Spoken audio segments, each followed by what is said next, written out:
Selamat pagi anak-anakku.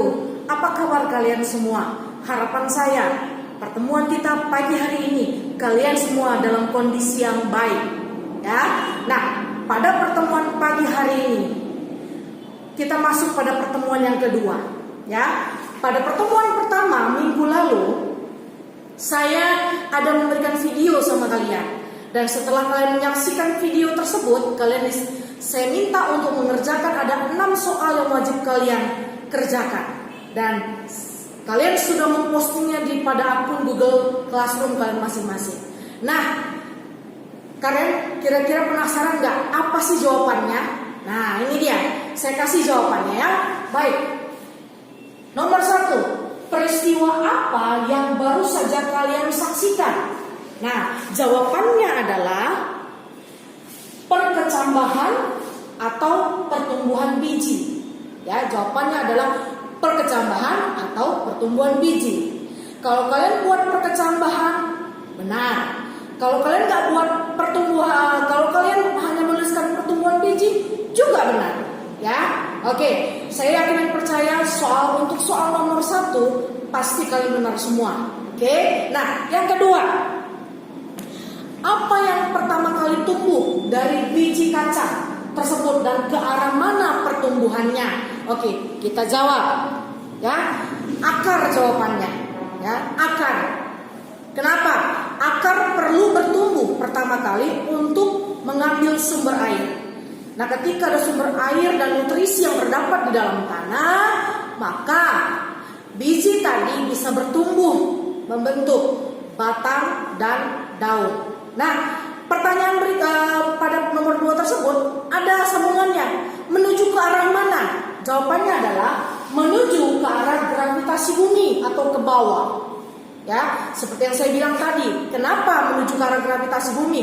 Karena di gravitasi bumi itu terdapat yang namanya tanah. Di dalam tanah terdapat yang namanya air dan unsur hara. Sehingga akar perlu bertumbuh ke arah gravitasi bumi. Oke, nah sekarang yang ketiga, ya, yang ketiga, organ tubuh apa saja yang bertumbuh dan bertambah jumlahnya? Oke, mari kita jawab. Akar, itu yang pertama kali bertumbuh, lalu batang dan daun, ya, oke, bertambah jumlahnya terutama daun, bertambah panjang dan bertambah panjangnya itu terutama akar dan batang. Oke ya, baik. Pertanyaan berikutnya. Berapa lama waktu yang dibutuhkan untuk menghasilkan tanaman muda? Nah, ini rata-rata saya perhatikan ya jawaban kalian. Kenapa banyak yang salah? Ya, oke. Yang ditanya tanaman muda loh. Ya, tanaman muda berarti sampai pertumbuhan biji tersebut maksimal. Intinya sampai pada akhir video. Pada hari keberapa? Nah, jawabannya adalah pada hari ke-25. Ya. Pada hari ke-25, pada waktu itulah tumbuhan muda sudah terbentuk. Oke? Ya, jadi diperhatikan dengan baik-baik ya. Baik.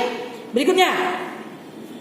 Di manakah posisi biji ketika bertumbuh? Di dalam tanah atau keluar atau terangkat keluar tanah? Oke, jawabannya adalah ini dia. Terangkat keluar tanah, ya. Atau yang dikenal dengan nama pertumbuhan epigeal. Oke, baik. Kenapa? Karena pertumbuhan itu ada 2 jenis. Pertumbuhan epigeal, di mana bijinya itu terangkat ke permukaan tanah. Nah, yang kedua adalah pertumbuhan hipogeal, di mana bijinya itu tetap berada di dalam tanah. Oke, nanti kan kita bahas lebih lanjut lagi. Oke, baik. Pertanyaan terakhir. Adakah faktor-faktor yang mempengaruhi pertumbuhan biji tersebut? Menurut kalian apa? Oh, oke. Saya kira percayakan pasti menjawab ada, ya. Ya, oke. Kita lihat jawabannya. Kita cek jawabannya. Jawabannya ada, ya. Ada, yaitu faktor yang berasal dari dalam si tumbuhan tersebut dan faktor yang berasal dari luar tumbuhan tersebut. Nah, apa saja faktor tersebut? Nanti kita pelajari. Oke? Nah, ini dulu jawaban untuk video yang minggu lalu. Oke? Baik. Jadi apa video yang sudah saya sajikan minggu lalu ini tujuannya adalah menggiring kalian untuk masuk pada materi kita yang sesungguhnya. Ya, materi kita yang sesungguhnya. Oke. Nah, kita masuk pada materi ya. Oke. Nah, di awal pertemuan pertama kita, saya ada kasih judul ya, di judul slide itu adalah pertumbuhan perkembangan pada makhluk hidup dalam kurung tumbuhan.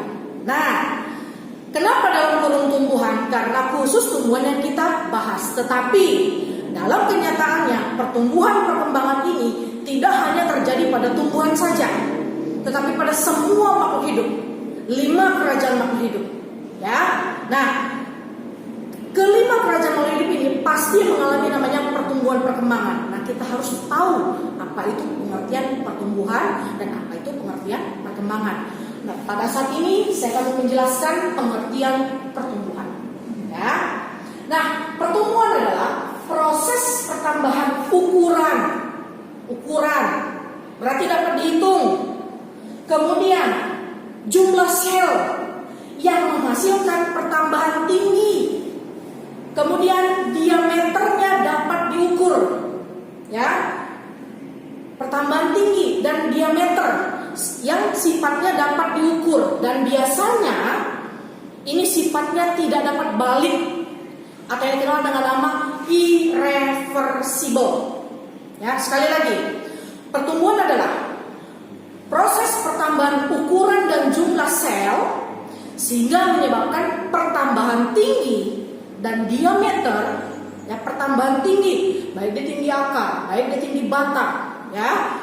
Pertambahan diameter, itu biasanya diameter itu adalah pada batang dikotil ya. Nah, diameter ini membentuk yang namanya lingkaran tahun, sehingga menyebabkan batang tersebut bertambah semakin lama, semakin tahun semakin besar, ya. Nah, sehingga dia dapat diukur. Berarti ada alat ukurnya, sifatnya kuantitatif, bukan kualitatif, tapi kuantitatif, dapat diukur. Nah, karena dia sudah dapat bertumbuh tinggi, sudah dapat bertambah besar, ini tidak dapat balik kembali ke bentuk semula, ya. Mungkin semulanya dia biji, tidak akan pernah dapat kembali seperti biji. Mungkin bentuk awalnya dia batang, tidak akan pernah kembali dia seperti batang, ya. Atau daun, tidak akan pernah kembali seperti daun. Nah, itu sehingga dikenal dengan nama sifat irreversible, tidak dapat balik. Oke ya. Nah, itu dia. Pahami dulu. Berarti ada pertambahan ukuran dan jumlah sel. Ya, sehingga tanaman tersebut atau makhluk hidup tersebut dia mengalami pertambahan besar, pertambahan tinggi, pertambahan ukuran dan lain sebagainya. Oke, baik. Berikutnya. Nah, ini contohnya. Ya, ini contohnya. Oke, di sana ada contoh tanaman, ya, di mana pertumbuhannya dari biji juga di sebelah sana. Kemudian ini juga tanaman dari biji juga. Nah, ini contohnya pada manusia, ya.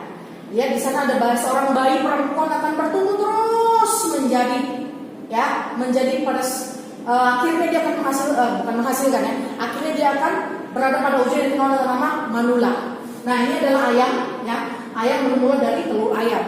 Nah, telur ayam itu adalah paling kecil, ya, untuk membentuk ayam dewasa. Ini dikenal dengan nama pertumbuhan.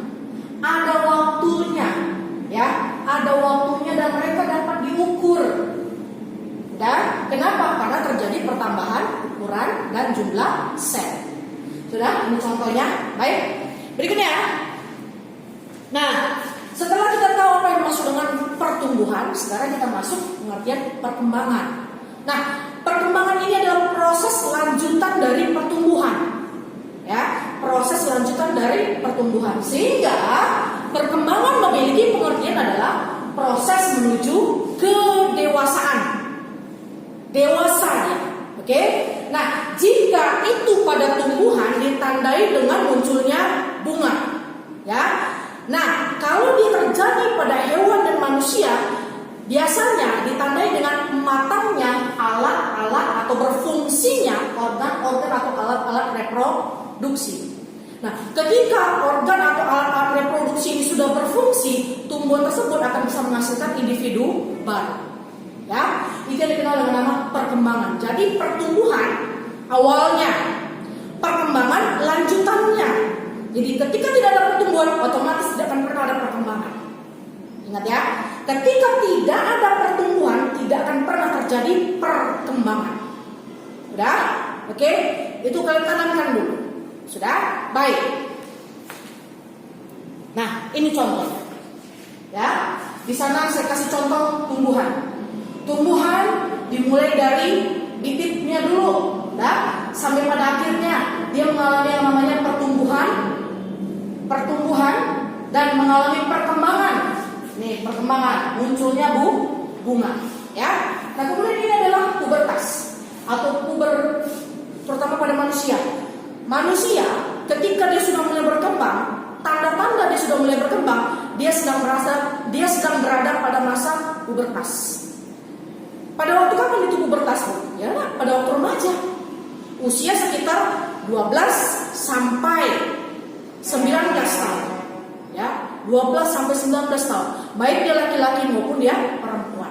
Nah, pada waktu itu organ atau alat reproduksi sudah dapat digunakan. Ya, sudah berfungsi dengan maksimal. Itu dia.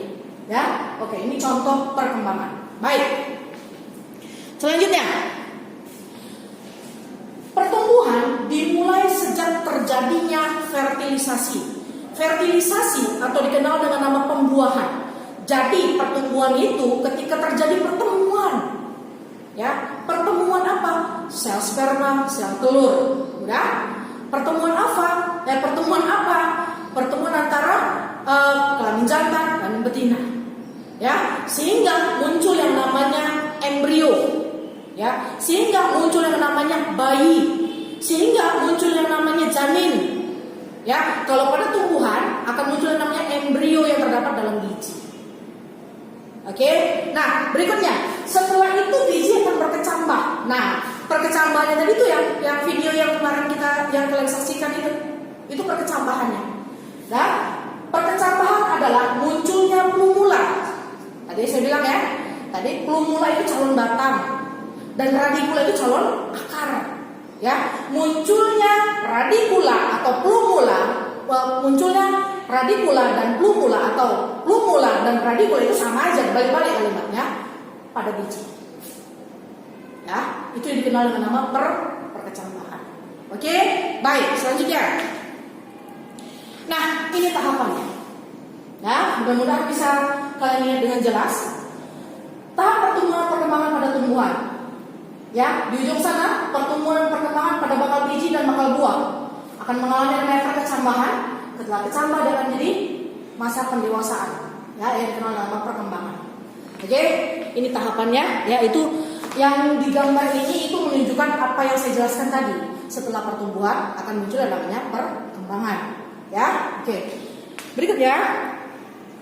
Nah, seperti yang saya sudah jelas jawaban yang sudah saya kasih pada slide sebelumnya, bahwa perkecambahan itu ada dua macam atau pertumbuhan itu ada dua macam. Ada yang dikenal dengan nama perkecambahan atau pertumbuhan epigial, ya. Ada yang dikenal dengan nama perkecambahan atau pertumbuhan hipogeal. Kebetulan tidak ada di slide ini, di slide berikutnya ya. Nah, saya bahas satu persatu, ya. Perkecambahan epigial adalah perkecambahan yang kotiledon dan epikotilnya terangkat ke permukaan tanah. Akibatnya hipokotil akan tumbuh terus melurus ke atas, memanjang ke atas, menjauhi arah gravitasi. Nah, pasti kalian bertanya, Bu, kok muncul sih kata-kata baru? Kotiledon, epikotil, ada hipokotil. Oke, saya jelaskan. Kotiledon adalah cadangan makanan. Ya, biji. Ya, mau dia biji jagung kah, mau dia biji rambutan kah, mau dia biji durian kah, biji apa. Di dalam setiap biji pasti terdapat yang namanya cadangan makanan. Cadangan makanan itu dikenal dengan nama kotiledon atau endosperm. Ya, endosperm. Nah, dia bilang di sini kotiledon, perkecambahan kotiledonnya berarti bijinya, ya, biji yang di dalamnya terdapat cadangan makanan itu akan terangkat ke atas. Sedangkan epikotil itu adalah pada bagian atasnya. Ya, epikotil, epi itu atas ke permukaan. Akibatnya hipokotilnya itu akan tumbuh lurus ke atas. Nah, saya kasih tahu nih ya, saya kasih tunjuk melalui gambar. Apa itu epikotil dan apa itu hipokotil. Ya, sampai sejauh ini kotiledon sudah ngerti ya. Kotiledon itu adalah cadangan makanan. Untuk epikotil dan hipokotil akan saya tunjukkan melalui gambar. Oke? Nah ini dia. Oke, bisa kalian perhatikan kan? Nah, hipokotil, ya, ini yang terdapat pada bagian biji, ya, pada bagian biji. Kemudian epikotil itu adalah pada bagian atasnya. Jadi kalau kalian perhatikan di sini, saya pindah ya. Nah, kalau kalian perhatikan di sini, hipokotil berada pada bagian biji yang memang sudah terdapat di dalam biji, ya. Oke, kemudian pada waktu bertumbuh bagian daripada biji tadi itu akan bagian hipokotil, ya. Ini kan biji. Pada bagian biji terdapat yang namanya hipokotil. Udah? Nah, dari hipokotil ini akan memunculkan yang namanya akar. Udah? Dari hipokotil ini, dari bagian biji ini yang terdapat hipokotil itu akan memunculkan yang namanya akar. Nah, hipokotil yang tadi yang memunculkan akar ini dia akan naik terangkat terus ke atas. Udah? Oke? Nah, ketika dia terangkat ke atas, dia akan membentuk yang namanya batang yang dekat dengan permukaan tanah. Ya. Ini yang dikenal dengan nama batang pada permukaan tanah. Nah, batang yang menjauhi permukaan tanah itu yang dikenal dengan nama epikotil. Epikotil itu letaknya di atas, sedangkan hipokotil itu letaknya di bawah. Ya, bawah itu maksudnya dekat dengan permukaan tanah. Itulah dia. Nah, kalau kalian perhatikan kotiledon, kotiledonnya apa? Ini menunjukkan bahwa itulah bijinya. Biji yang di dalamnya terdapat yang namanya cadangan makanan. Biasanya cadangan makanan itu rasanya manis. Coba kalian perhatikan biji-biji yang kalau kalian makan biji, ya, biji apa saja lah. Terutama yang kalau kalian pernah makan nangka, ada biji nangka, coba kalian rebus. Gak usah kalian rebus lah. Kalian makan seperti biasa memang rasa manisnya tidak terlalu kelihatan. Tapi begitu kalian rebus, kalian makan bijinya itu rasa manisnya luar biasa. Ya, luar biasa muncul maksud saya. Ya, oke. Nah ini dia. Jadi hipokotil adalah bagian daripada biji yang bertumbuh membentuk batang yang dekat dengan tanah. Sedangkan epikotil adalah bagian daripada biji yang membentuk batang yang menjauhi permukaan tanah atau bagian atas. Itulah dia. Oke, baik. Berikutnya, contoh tumbuhan yang mengalami perkecambahan epigeal. Coba kalian perhatikan di situ. Ada mangga, jambu, durian, rambutan, duku, kacang tanah, kacang hijau, dan semua jenis dikotil. Ya, semua jenis dikotil akan mengalami perkecambahan epigeal. Oke, baik. Berikutnya, perkecambahan hipogeal. Ini yang saya maksudkan tadi. Perkecambahan hipogeal adalah perkecambahan di mana koleoptil, ya. Koleoptil di sini bisa dibilang sebagai endosperm. Endosperm itu sama seperti kotiledon, cadangan makanannya, ya. Selubung yang membungkus dan melindungi tunasnya mendorong ke atas melalui tanah dan menuju ke udara. Ya. Jadi perkecambahan di mana koleoptil, ya, selubung yang membungkus dan melindungi tunas embrionik, ya, mendorong ke atas melalui tanah dan menuju ke udara. Oke, langsung aja kita lihat gambarnya supaya kalian lebih jelas. Nah ini dia, ya, ini dia. Nah ini adalah biji, ini biji, ini biji, ini berkembang ke sini, berkembang. Nah bijinya ini tidak akan muncul ke permukaan, tidak akan muncul ke permukaan, dia akan tetap di dalam, ya. Nah dari biji ini tetap, ingat ya, tetap ada yang namanya bagian hipokotil dan epikotil. Nah, dari bagian biji ini ada yang bertumbuh ke arah bawah, yang dikenal dengan nama radikula atau dikenal dengan nama akar. Nah, itu berasal daripada bagian hipokotil. Jadi, biji tempat di mana akar bertumbuh pertama itu dikenal dengan nama hipokotil. Nah, lalu apa yang terjadi? Biji tersebut tetap berada di dalam tanah. Kemudian ada bagian yang membentuk akar yang dikenal dengan nama plumula. Dia akan naik ke atas, terus naik ke atas, membentuk yang namanya ini daun, leaves itu daun, ya. Oke, baik, saya pindah lagi. Nah, hipokotilnya tetap berada di dalam tanah. Beda dengan yang tadi. Kalau yang tadi hipokotilnya di luar tanah, kan? Di atas permukaan tanah. Nah, kalau ini hipokotil tetap di dalam tanah. Nah, epikotilnya inilah yang dekat dengan tanah. Dia keluar dari dalam tanah dan dekat dengan tanah. Inilah epikotilnya. Nah, perhatikan, dia akan bertumbuh terus membentuk yang namanya batang dan daun. Jelas perbedaannya? Jelas ya? Kalau yang pertama tadi, epigial, hipokotil, epikotil itu berada di atas permukaan tanah. Ya, dia bertumbuh berada di atas permukaan tanah. Sedangkan hipogial itu berada di bawah permukaan tanah, terutama bagian hipokotilnya. Epikotilnya tetap berada di atas permukaan tanah. Ya, itulah dia. Itu perbedaannya. Oke? Nah, ini terjadi pada tumbuhan apa saja? Mari kita lihat. Nah, rata-rata ini terjadi pada tumbuhan monokotil. Lihat, ada padi, jagung, gandum, sorghum, rumput teki, alang-alang, dan kacang kapri. Inilah dia. Oke? Baik. Sehingga kalau dalam bentuk tabel, inilah yang bisa saya sajikan sama kalian. Perbedaan antara hipogial dan epigial. Oke? Bisa kalian bacakan? Pertama, kotiledon pada epigial terangkat ke tanah dari permukaan tanah. Kalau hipogial tetap di dalam tanah. Berikutnya, perkecaman pada epigial, hipokotilnya memanjang. Kalau ini epikotilnya yang memanjang. Nah, berikutnya, pada epigial tidak muncul koleoptil, sedangkan ini ada koleoptil. Nah, nomor 4 terjadi pada tumbuhan dikotil, seperti yang saya kasih contoh tadi kan. Kemudian ini terjadi pada monokotil. Inilah perbedaan mereka berdua. Oke, sampai sejauh ini ada pertanyaan? Jika ada pertanyaan, boleh langsung tanyakan di grup WA biologi kita sesuai dengan kelas masing-masing. Udah? Nah, nanti akan saya jawab. Ya, saya akan jawab satu persatu. Nah, untuk pertemuan kedua kita ini cukup sampai di sini dulu penjelasan saya. Tidak ada tugas. Cukup kalian cermati apa yang saya jelaskan, apa yang saya uraikan, ya, apa yang saya uraikan. Itu saja, ya. Sampai jumpa pada pertemuan kita minggu depan berikutnya. Oke, selamat pagi.